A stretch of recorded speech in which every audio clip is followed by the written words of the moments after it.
Spare you. Michael didn't feel well.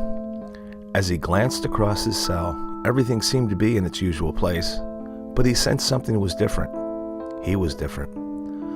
The sun poured through the cell window. It was open slightly, and a cool breeze carried the scent of spruce and the smell of the lake into the cell. Sunlight fell on the floor and formed a bright rectangle at the base of the stainless steel sink and toilet unit. Michael could see that a stiff breeze was chasing a few puffy clouds across the sky, and it raised a chop on the lake's surface. Deep blue waters and white caps stretched out to the horizon. How long have I been awake, he wondered. What day is it? For that matter, what year is it? Michael could not remember waking up. Had he slept in his bed or in the pod that sat in the corner of his cell? Why did his back hurt? Stepping away from the window, he felt a sharp pain and quickly sat down on the bed. Reaching around to feel the source of the hurt, he was surprised to find the rough texture of an incision and a number of stitches halfway up on the right side of his back. A voice from the cell door startled him. "Don't touch that. You'll open the wound and it will become infected." "Tanner, what happened to my back?" asked Michael. "Nothing major. Don't worry about it, but don't touch it."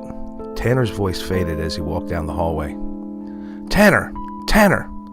Michael called but got no reply. He sat down on the bed.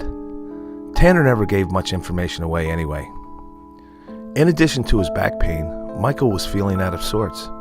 His thoughts were muddled. "I must have slept in the pod. My thoughts are always foggy when I do."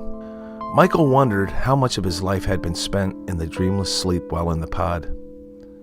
Clearly, he had slumbered for months at a time. He recalled being directed into the pod in summer when the leaves were green, only to emerge to find snowdrifts beneath his window and ice tracing the lake water's edge. His entire life was a patchwork of memories. Time in his cell was interspersed with periods in the pod. Michael could barely remember his childhood. His body only took up half of the pod's interior then.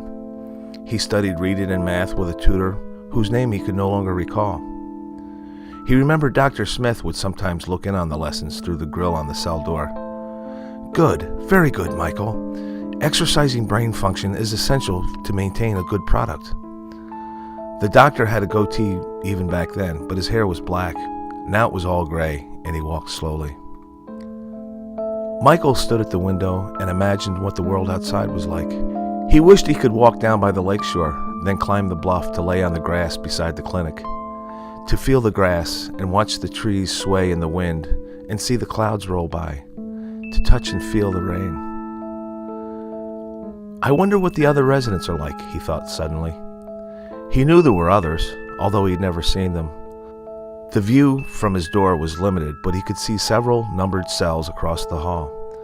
A faint blue glow emanated from them.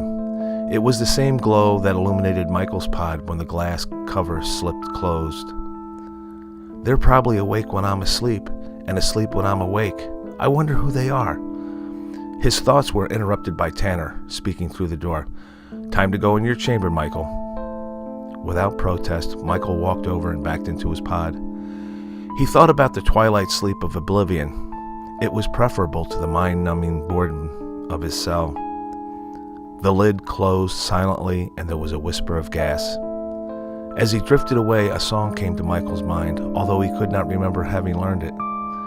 "Merrily, merrily, merrily, merrily, life is but a dream." The next time Michael was aware of himself, he was in darkness. The blue pod light was on, and the lid had slid open. Some light from the hall came through the cell door window. Michael heard voices, so he scurried over as quickly as his stiff legs would allow him. It was Dr. Smith and 2 technicians. With them was a stranger who had his back to Michael. The stranger had his arms folded across his chest, and his head was tilted forward listening. Dr. Smith was speaking. "We're glad you're feeling better, Senator. It was a very serious operation." "Thank you, I do feel much better," replied the stranger. "But was it really serious? I thought these things were rather ordinary these days." "Oh yes, serious indeed," replied the doctor. "Kidney transplants can be quite tricky, even when tissue rejection is not an issue. But as you know, we have a state-of-the-art surgery theater, and an excellent staff. "That's fortunate for me," said the stranger. "I never expected to be a part of cutting-edge medical science, but who can anticipate such a thing? My exposure to a new strain of hepatitis in Africa and the resulting kidney failure could never have been foreseen." "Your father considered the possibility," replied the doctor. "That possibility or something like it. He was a man of vision. To invest the resources he did on your behalf is evidence of his genius." He paused. His expression became serious. "Let's step over here. There's someone I would like you to meet." Dr. Smith, the two technicians, and the stranger stepped towards Michael's cell door. The cell lights came on. The stranger peered through the grill, and an expression of shock and confusion washed over his face. Michael stood blinking and looking back without comprehending the stranger's reaction. The stranger tried to back away, but Dr. Smith brought him back to the door. "Oh yes," whispered the doctor. "Amazing, isn't it? No need for you to worry about organ failure or heart disease or even cancer. Don't be shocked, Senator. It's better than having a twin for a donor. He's a spare you."